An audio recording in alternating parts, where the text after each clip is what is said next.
All right, fellow chaos navigators, today's guest is the kind of expert who makes you want to high five your past self for hitting play. I'm talking about the brilliant, badass, and brutally honest Scotty Weintraub, an ADHD parent coach, educator, and full blown game changer for families raising neurodivergent kiddos. Scotty's not giving parenting advice from a Pinterest board. She's bringing 17 plus years of experience, a master's in education, and her own journey as a neurodivergent parent to the table. She's the founder of Reframe Parenting, where she helps families ditch the shame, ditch the survival mode, and actually build strategies that work with your child's brain and not against it. She's the person other coaches call when IAPs feel like foreign policy negotiations, when school email chains read like passive-aggressive novels, and when your ADHD kiddo is melting down over math facts. Again. Scotty's been featured on powerhouse podcasts like Enlightening Motherhood and Every Brain is Different, and her resources like the School Struggle Checklist have helped hundreds of families stop Googling and start reframing the entire damn game. Her magic is rooted in one radical truth. Your kid is not broken, and neither are you.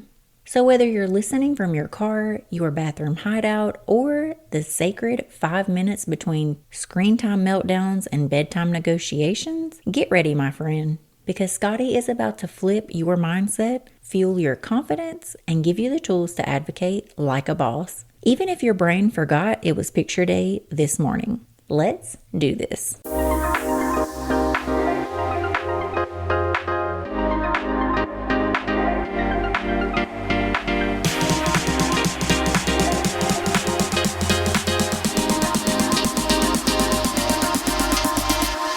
Scotty, welcome to Chaos and Caffeine. Thanks so much for having me. So I have to ask, because I seen you drinking it there, what is in your cup today? Well, plenty of caffeine. It's an iced Americano. That's my go-to. But I was thinking about the name of your podcast today and feeling like today was a pretty fitting day to talk about both caffeine and chaos. So I am a sucker for a good origin story, so I would love to know what brought you to this line of work. Oh, well, when I became a mom, I didn't expect things to be quite as difficult as they turned out to be for me.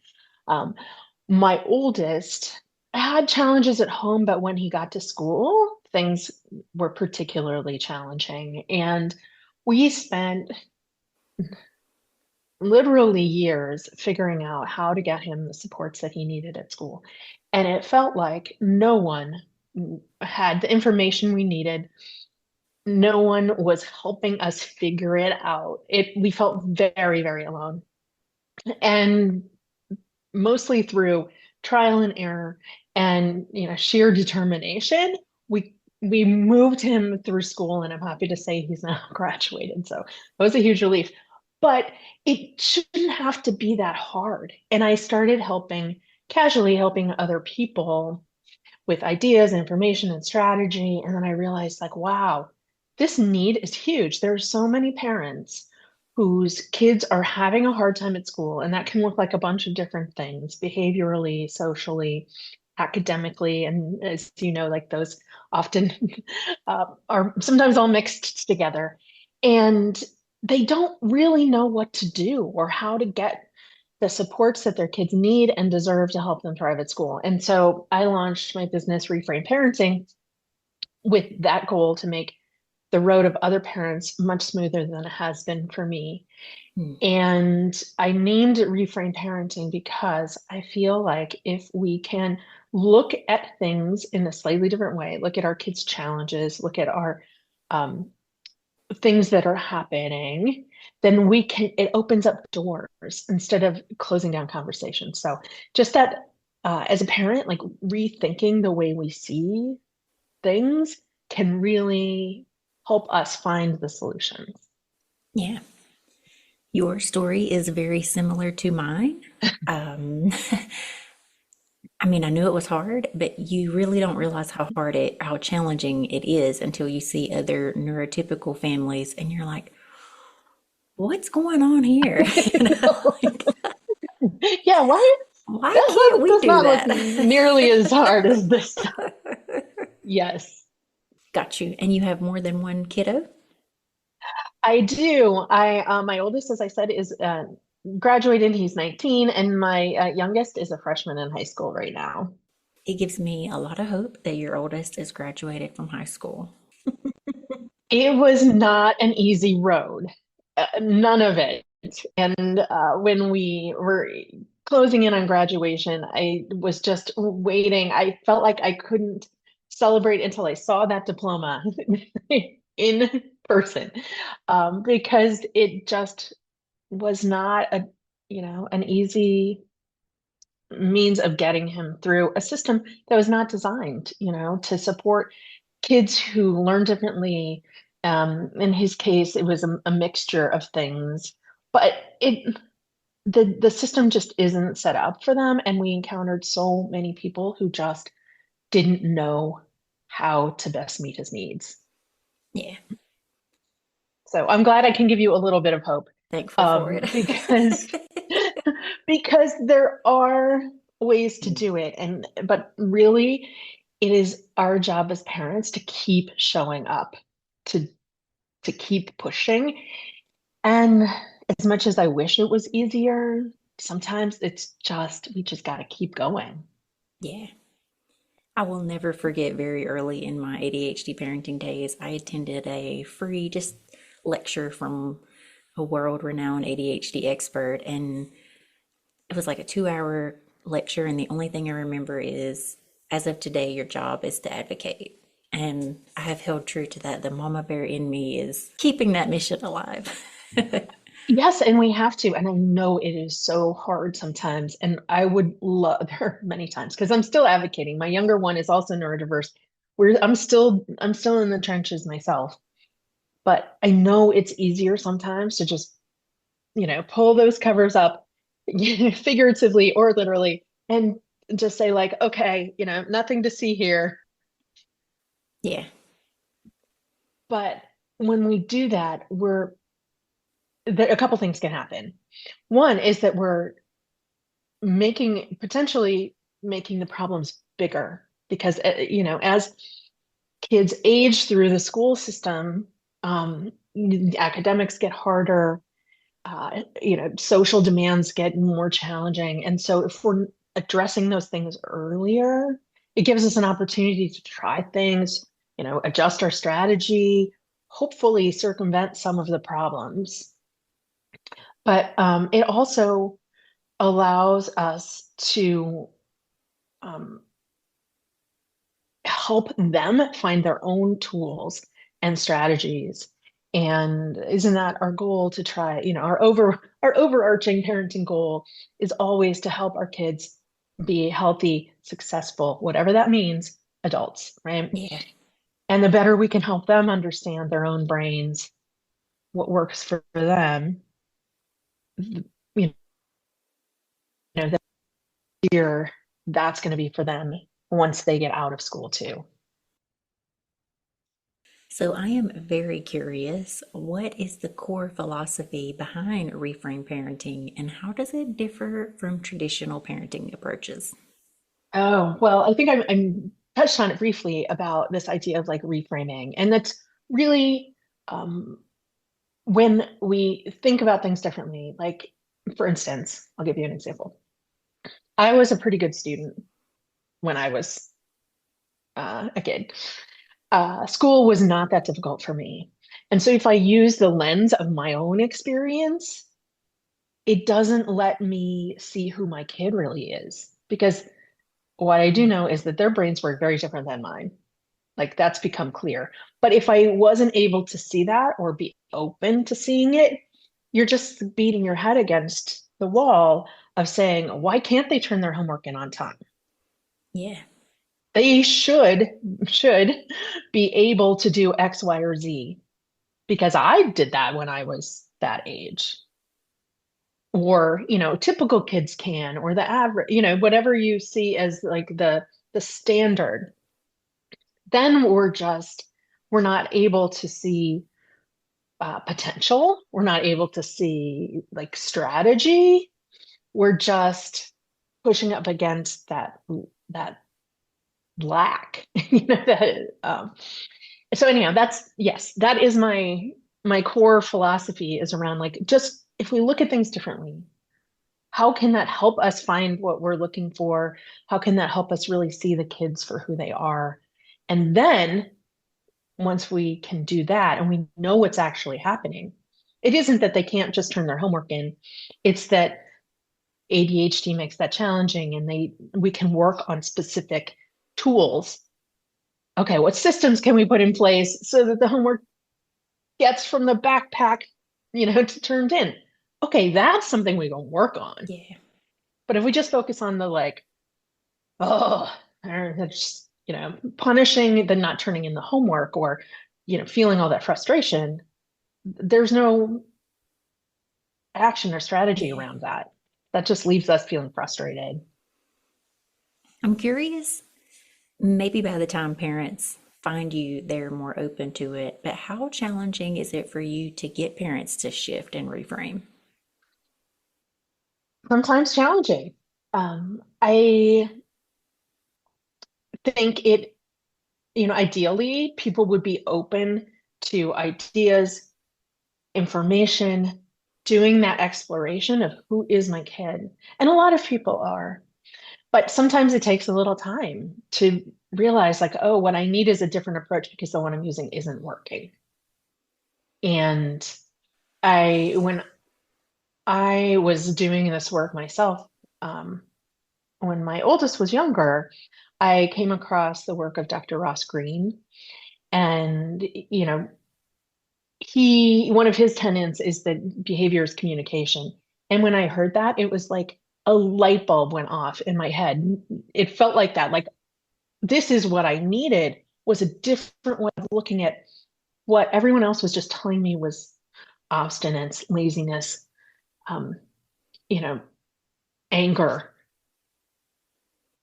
What else is going on? Right? That was so freeing to me to be able to open that up, that I feel like if parents really can see this process as exploratory, um, you put on your like little investigator hat and do some, treasure hunting.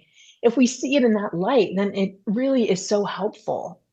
Um, so yeah, sometimes it is challenging. Our society and people on the playground, in your social circles, can say things that like, oh, I would never let my kid get away with, or I would expect them to do X, Y, or Z. Um, and I'm just remembering an incident when we went as a family, we went to Disneyland. And what we knew was that our kiddos would never make it through like a whole day at Disneyland, right? Like that's a lot of sensory input, exhaustion, heat, all the things. So our game plan was to like go early, have a lot of fun in the morning, and spend some time at the pool and decompress in the afternoon, and then, decide. Well, we came back and it worked well. We came back and I told another parent about it, and boy, did they have opinions.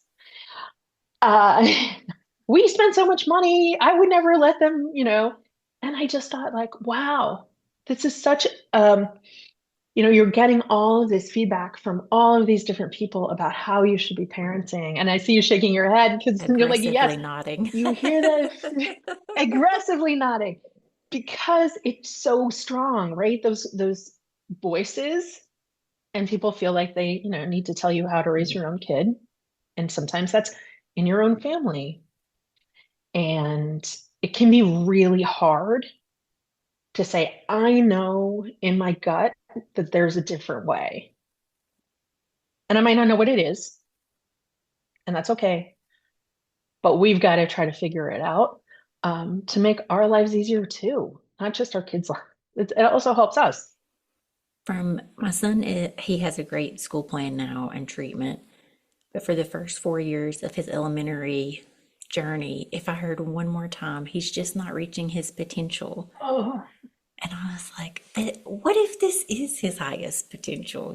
Like Let's work with this kid that's right in front of us and not this dream ideal kid that you fantasized about. Mm-hmm.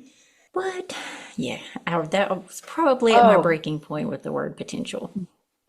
that is one of my absolute least favorite, most, frustrating Yes. comments. Because really, what is potential, right? Are they saying that he's smart but not applying himself? That's another one that I really Yeah. hate. Because I also believe that, kids do well when they can. And if we just focus on the like what he's not doing, that doesn't help, right? Just telling a mom like you, well, he's just not living up to his potential. Okay. And Yeah. there's nothing else after that, right? It's not, how about we try this strategy? Or why don't we, look into what is his potential if we don't know Yeah. already, right? Or what are the things getting in his way?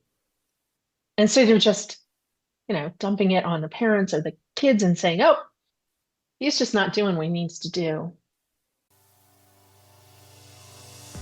Okay, mamas, real talk for a second. Parenting a neurodivergent kid isn't a Pinterest board. It's a wild, wonderful, overwhelming ride. And when your kid is melting down because their cereal is too loud, or you're crying in your car Googling how to raise a kid with ADHD without losing my damn mind, you need a pro in your corner. Enter Dr. Laura, licensed psychologist, board certified telemental health provider, and actual unicorn. She provides virtual therapy in New York, Delaware, Virginia, and Florida.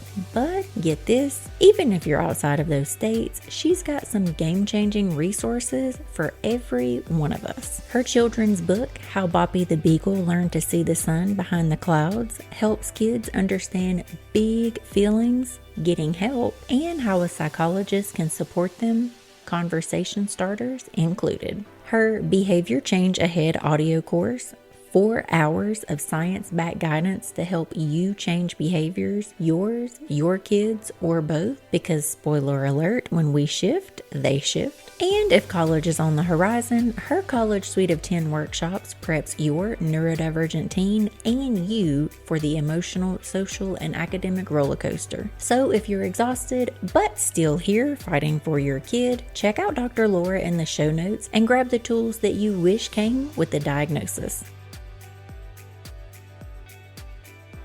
Yeah. I have a really horrifying story, and I'll tell you it very briefly. When you were saying that you were a good student, academics wasn't that challenging for you. My son's third grade teacher went out on maternity leave, and for those 4 months, he was with my first grade teacher. I was so excited. I thought he was going to love her. He was going to love everything about her. He's not the same kid that I was. And she was telling him, your mom was such a good student. Why can't you? Oh, And he went through no. that for 4 months. For 4 months, my kid suffered that way. And it made me view her in a entirely different light. And I know she's old school, and I know 30 years is a lot for change in neurodivergence, but I was like, Oh, I'm so sorry. And it's such an interesting like example because that wasn't you just imagining what it would have been like. yes, You actually got to hear what and your own teacher said to your own child, which yes, is very fascinating. yes, Um, but that doesn't do us any good, right? These kids who have a hard time in school get so much negative feedback. It's really, this is one of the things that hit me most as a parent was that I saw my kid self-esteem yeah, withering in front of us, right? When you put anyone, an adult or a kid, in a situation where all they get is negative feedback after negative feedback after negative feedback, how does that make you yeah, feel, right? And if we can't find ways to help build up kids, then we're doing them a tremendous, not just a service, but we're really harming them. yes. Agreed. That was the same situation with us. I mean, the redirection had bothered him prior to third grade to that year, but that year, he really got it all the time. And so I didn't know what else to do. You know, we had started therapy, but we kind of started making light of the kids who fit inside the box, how boring that would be. And I asked him, of course, please don't say that to your classmates, but we kind of giggled about it. I didn't know what else to do. This box wasn't made for you. So that was the only reproach I had to changing that course. Well, I mean, what he also had was you at home really seeing him as a smart, capable kid. So imagine if that kid then went home and heard those same Yeah, messages, right? That makes my heart hurt yeah, to think about that. Because all kids deserve to be successful. And I feel like it's our job as parents to do what we've got to do to help move them, even if we don't know right away and it might take time. Try things, they might not work, then we move on to a different strategy. But if we don't start from that like base of I believe in you and we will figure it out, and that's what he had with you, right? So he knew that you were behind him, even if school was rocky. yeah. That is good to hear. And that is an amazing transition into my next question. Okay. Because I was going to ask, how do you help families shift their perspective from seeing those school challenges to, or as an obstacle, as a possibility for an opportunity for growth? Well, the first step is generally like, let's really do that investigative work and figure out what is actually happening. Sometimes people come to me and they have a diagnosis or they have a clear picture, but sometimes they just know that things are not going well. And they don't have a full picture of what is actually happening for my child. Why is it that they're not succeeding in the system or the framework that they're in at the moment? And so it's about asking questions and really, I always say like lead with curiosity. So we're asking for feedback, and doing that kind of reflection at home too is helpful. Like what are you noticing at home? Are you noticing that after school's really hard? Okay. So what about it after school is hard? Are they hungry? Are they tired? Are they overstimulated? Like when we start asking those like deeper and deeper questions, it starts to give us a picture. And combined with information that's coming from teachers, and when we ask those questions, we want to lead with curiosity there too, instead of judgment about what they're not doing or placing blame. It's just, well, what is happening at school? What are you noticing? Is it right after lunch that's a real problem? Is it a particular subject area that's a real problem? Is it that, they need to not be around certain students who distract them? What can we, if we take like the bird's eye view, what are we seeing? And then once we have all that, that's like really important data. So, diagnosis is helpful, but if we don't have that, we can look at all this other information that we can gather easily. And then we can say, okay, the transition from recess is proving particularly challenging. Okay, that we can work with, right? So once we have that information, then um, we kind of move into what you alluded to before, which is just like the showing up and continuing advocacy. Sometimes the word advocacy or to advocate is a hard word for some people, you know. And if especially for folks who are people pleasers or who are, more introverted in nature, that can be personally challenging to feel like, oh God, Yeah. it feels like a huge mountain to climb, right? You mean I gotta like send another email? I gotta ask for another meeting? Yeah. And so some of it is just coaching through that process of, okay, we tried that thing. You had a meeting. Now what do we do next? How do we take the information gathered from that and move forward next? So um, some people, especially as I find I'm working with a lot of parents who find their own neurodiversities in addressing their child's, that they too need some accountability. And I don't say that in a heavy-handed way, but in a just like, okay, if I know I'm gonna have to talk to Scotty about this tomorrow, I'm gonna send that email now, you know? Yeah. So some of what I do is also like holding people to, okay, we're on this journey, we're gonna just keep going. Yeah. I am a Southern gal. I know you can hear the Appalachian accent. So I have that ingrained Southern mama bear. So I don't have that per se.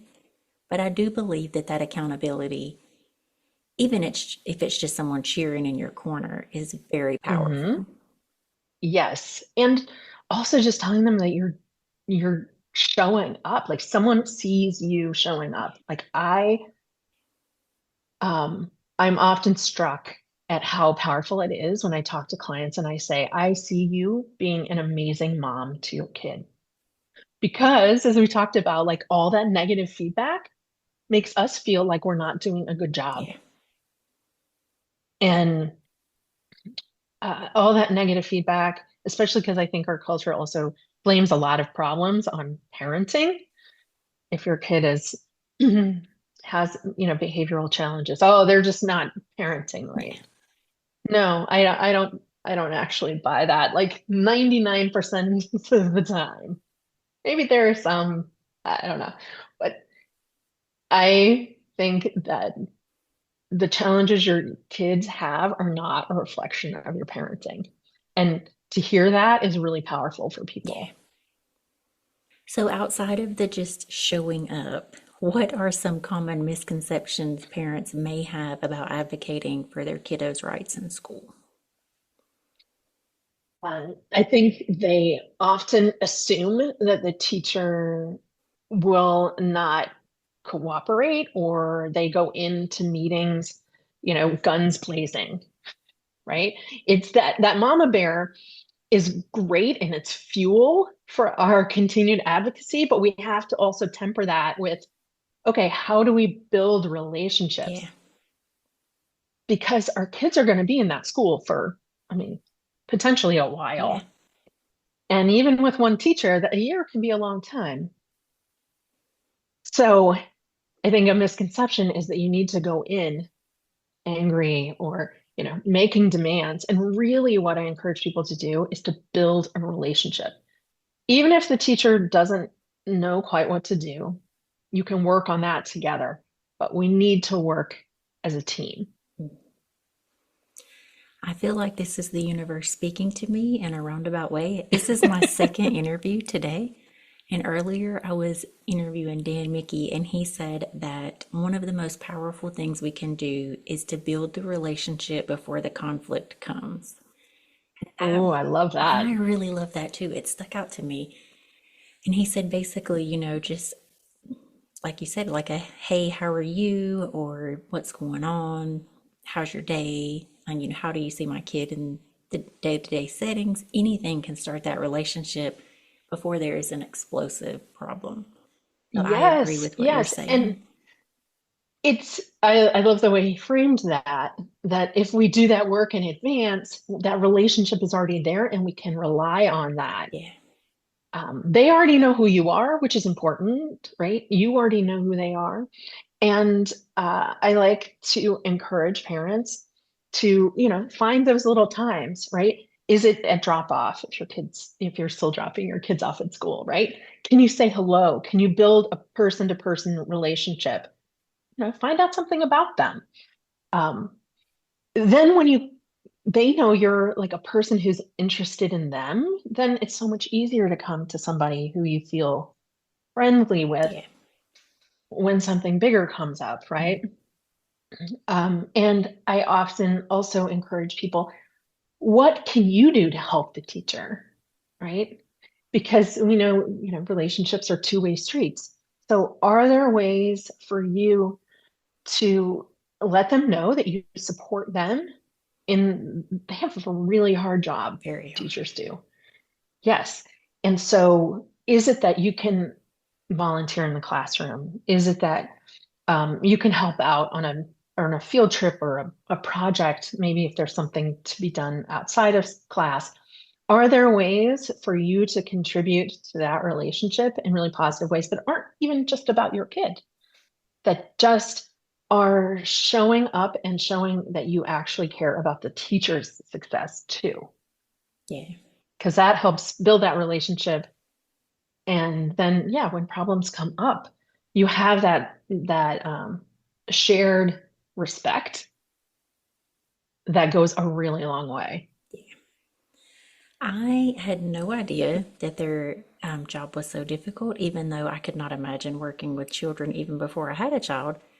But my son was in pre-K and kindergarten when they went remote for COVID. Oh, So I was yeah. teaching him letters and letter names and sounds, and I have no idea how you do it. And then when my son got to second grade, 6 of the 7 boys in class were neurodivergent. I could not imagine. And you assume that they were trained to deal with all types of children, but that is neurodivergence is not even in their curriculum. They're learning as they go It is too. not. Yes, and I think reminding parents of that Yeah. is or are opening their eyes to that sometimes. I would love in a perfect world for teachers to have the training and the tools they need to help every kid succeed. That is a Yeah. dream, but it's not the reality that we're in. And it's true that they get virtually no training in their teacher education on what is neurodiversity? What can that look like? How do learning disabilities show up in the classroom? Yeah. What is dyslexia? What, um, how, approaches to behavior? Like very little of this do they come into the classroom having learned about. I'm hoping it's getting slightly better, but sometimes that's that work that we as parents also have to take on, which is bringing information to the teacher. So if we're assuming good intent, right? We don't say they're doing this to be mean or to single out my kid or whatever. We can say this is a lack of knowledge. And if I've done my work to figure out how my kid learns best, then I can share that. Yeah. And, there are sometimes teachers who don't necessarily want to take in the information, and we can work on that too. But the more we know, the more we can help them know. Is your next step on the ADHD parenting journey treatment, but you're feeling a little apprehensive? You, my friend, are not alone. So many of us want options that are science backed and parent approved. Meet Dr. Richard Bowles, geneticist, ADHD dad, and creator of NeuroNeeds. When his own son was struggling, he created a powerful all natural supplement that helped his son get off stimulant meds completely and thrive all the way to college. It's called NeuroNeeds, and it's packed with exactly what ADHD brains need to function, focus, and regulate without the side effects. If you're curious, hit the link in the show notes to check it out. And don't forget to sign up for our newsletter while you're there, because right now, NeuroNeeds is doing us a solid by giving away a free brain bundle, and all you have to do to be considered is to sign up for the newsletter. Because you deserve science you can trust and support you can feel.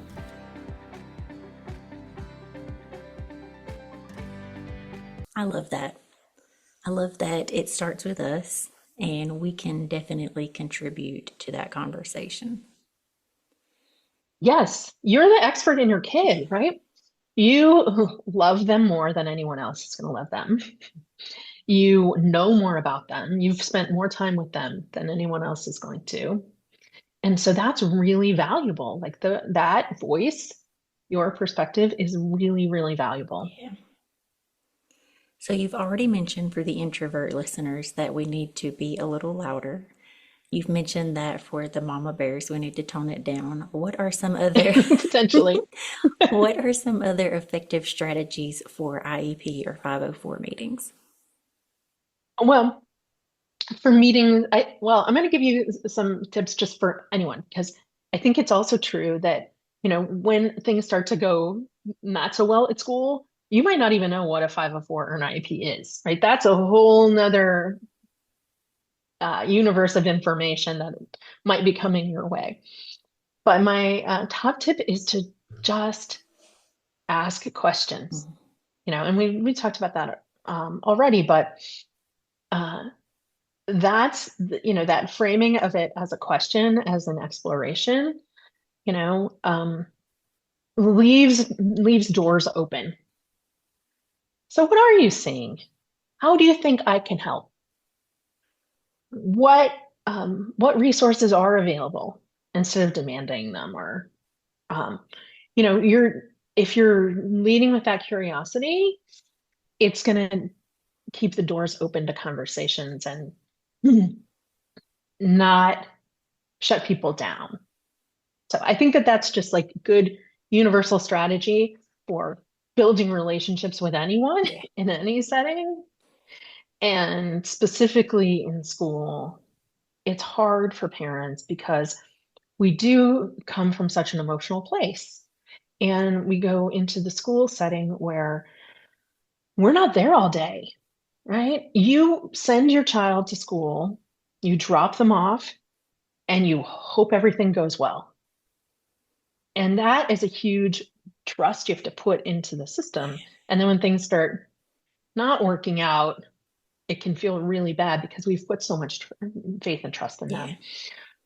And educators are professionals who come at it as a professional. So here we have, parents who are coming at it from an emotional place and teachers who are coming at it from a professional place. That power differential can be really hard. And parents worry a lot. I hear this all the time. They don't want to be seen as that parent, Mm. right? Or, the pushy one, insert the negative stereotype. Yeah. Um, so yeah, just starting with asking questions is really going to be, I think, the best strategy for everyone. Yeah. We've already talked a little bit about how to build collaborative relationships by starting before the conflict hits.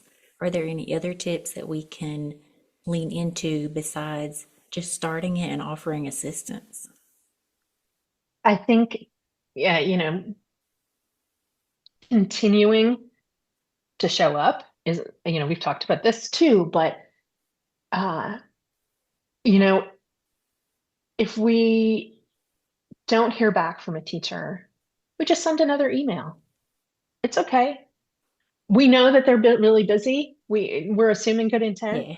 So we just say like, okay, I haven't heard back, just checking in. Can we schedule a time to talk? And it's that like taking on the responsibility of moving that collaboration forward, as we know how important it is. Uh, Instead of just like trying once and then throwing up our hands and saying, well, they didn't respond to my email, so I guess they don't care. I don't actually think that's usually true. I think when you're busy, things fall through the cracks. Right?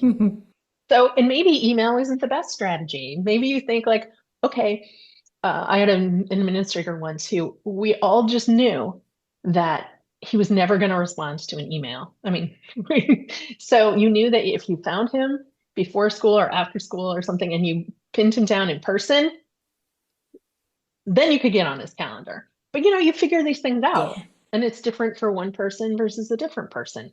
Somebody might really like emails and they say like that is the best way to get in touch with me. Please do that. Others may say like I have 2,000 unread emails. Don't, Yeah. I will not find your email. So it's just, acknowledging that everybody has a different system and how can we be the flexible ones to try to move that relationship forward. In second grade, my son had a teacher who messaged me more than I could bear. I really wanted to message her and say, his dad's number is da da da da da. And I guess the universe was like, okay, well, let me show you what you don't want because in third grade, no one ever messaged me and I hated it. So I can't be pleased. So I would like to shift from what we can do to build relationships with the educators in the school to more so how we can support our kids in the classroom because I know they face rather unique challenges in an educational setting. Hmm. They do. And figuring out what works best for your child can be trial and error. So if you know that your child has ADHD, for instance, then there are um, there are accommodations that kids with ADHD usually have success with, but that doesn't mean that your child is going to have success with every one of those. You know, preferential seating may work for one kid, but might not work. So it's a matter of trying things and then reevaluating Yeah. and saying, okay, we moved him to sit next to this other student. Well, that did not go the way we wanted it to. Let's try a different approach. Maybe what he needs is to be, sat next to a, in the front of the room so that he can hear better and have fewer visual distractions. Maybe what they need. So it's just a matter of trial and error, and not necessarily error, sometimes success, Yeah. right?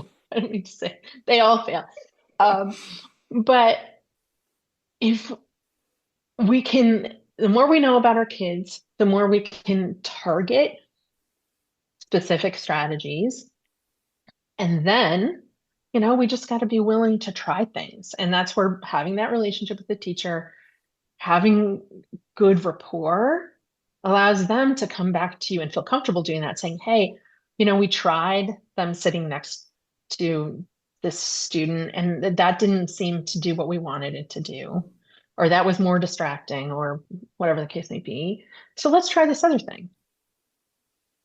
Let's go back to the information we have and try again until maybe what they need is a break for a bit. Maybe what they need is, a less sensory stimulating environment, whatever the case may be. But having, kind of a toolbox of ideas and information that you can keep drawing upon, because it's also true that their needs change over time. Yeah. What their challenge in second grade was probably not going to be the same challenge when they get to middle school.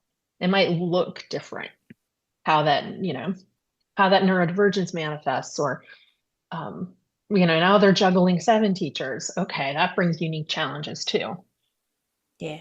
So I would be very remiss for the probably 75% of the parents listening who deal with emotional dysregulation. So I Hmm. would love for you to share some tips because I know that is one of the main struggles at home is emotional regulation for us and them, to be honest. Yeah. Well, I'm glad you brought that up. It took me a long time to realize as a parent that my emotional regulation needed to be solid. And that's not to say we are not concerned about our kids' emotional regulation, because clearly we are. But it's also true that if we can be the steady presence in the midst of the chaos, that helps them regulate their own nervous system. Yeah. So, the more I can try to be like, okay, I'm staying cool. Whatever I need to do do that is that I need to walk away and come back in a few minutes. Right? It's like finding those strategies to just say, you know what? I get that no good is going to come from arguing with you right now. So therefore, I'm going to step back and we can address this later. Um, so sort of knowing what works and what doesn't work uh, is that in our house, low blood sugar is a huge problem. Can cause we have hypoglycemia in my house, so like low blood sugar can cause emotional dysregulation really quickly. But it's funny because I had this problem myself when I was a kid. It took me into my 20s to realize, like, oh, when my blood sugar gets low, I feel really bad. I wish that someone had helped me see that much sooner. So I know like that's an issue. So I try to head off the problem by making sure I have snacks with me at all Yeah. times, right? So whatever you can do to try to keep, your own self, and that means taking care of your own self, right? Taking breaks if you need them, calling on your partner or someone else to help when you need to walk away. Um, it's it's really, I mean, I feel like all I'm talking about today is like things parents need to do. And it's really hard because parents often want somebody to just fix their Yeah. kid, right? I get that instinct so much. I mean, wouldn't it be great if you could just say like, "Oh, take them to a therapist and you know, Yeah. Yeah. ta-da, everything's better." It never works that Yeah. way, right?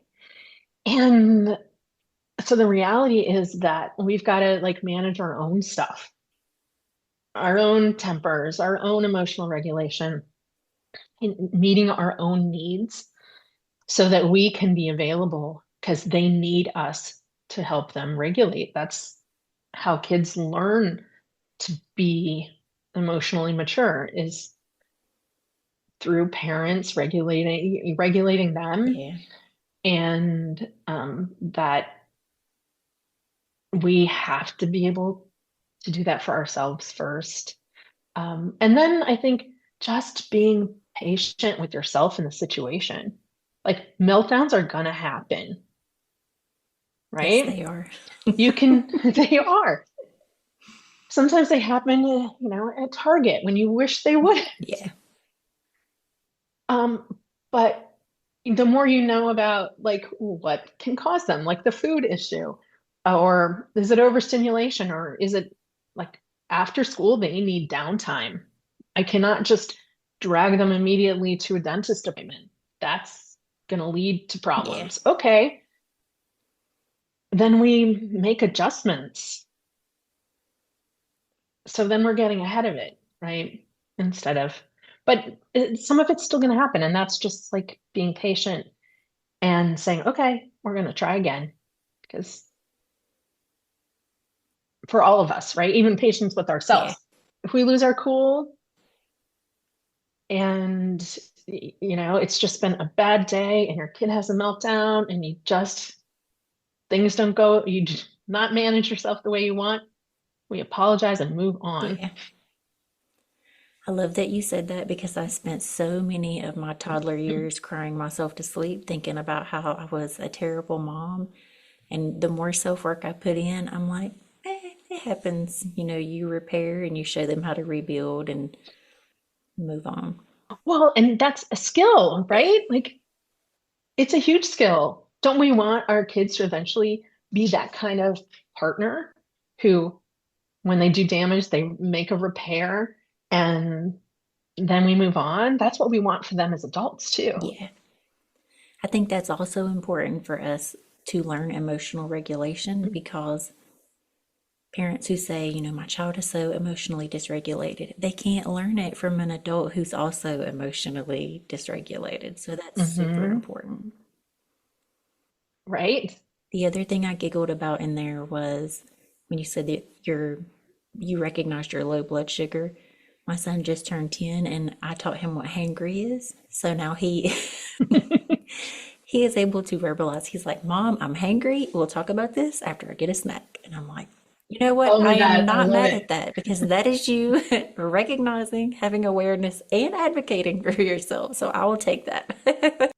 No, that's like an opportunity to cheer Yeah. because yeah, they saw their need, they asked for what they needed, they were able to problem solve. That's Yeah. huge. Yeah. That's huge. And that will serve them well, as they age, because then they can stick up for Yeah. themselves. Scotty, I could selfishly do this all day. I absolutely love podcasting. I feel like it's a cheat code for me to learn how to be a better parent, and I get to do it for fun and for a living. Oh, I love that. That's a good reframe too. I love it. But I definitely want to be respectful of your time. I would love for you to tell people how they can reach you because I'm sure everybody's desperate to know. Oh, thank you. You can find me on my website. It's reframeparenting.com. And there, if you want to try, I have a new quiz that's Ooh, really fun. It's about finding your school support personality. So we talked a little bit about like, are you more hands-on? Are you more um, and it's all Golden Girls themed. I So it's love that. which is really fun. Because when I was doing it, I realized like, oh, these really kind of fit into like four personalities, and they just happen to fit the Golden Girls. So, are you more of a Rose? Are you more of a pragmatic Dorothy?